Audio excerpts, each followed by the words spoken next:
We turn to the NTSB investigating the small plane crash in Broomfield over the weekend that killed 2 people on board. Both the pilot and the passenger did not survive. 9 News reporter Angeline McCall spent the day following up on this deadly crash. She joins us with details.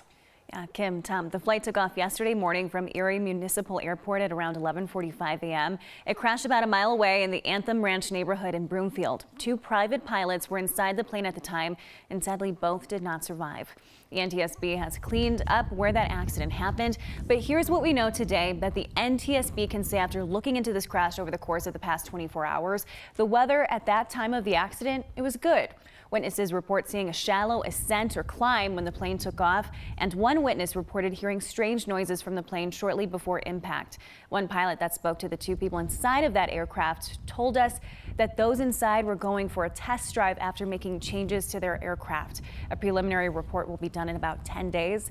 The names of both the pilot and the passenger have not been released at this time. Kim, Tom. So it's sort of a process of elimination when they look at the weather and then they start going back to the sounds and things like that.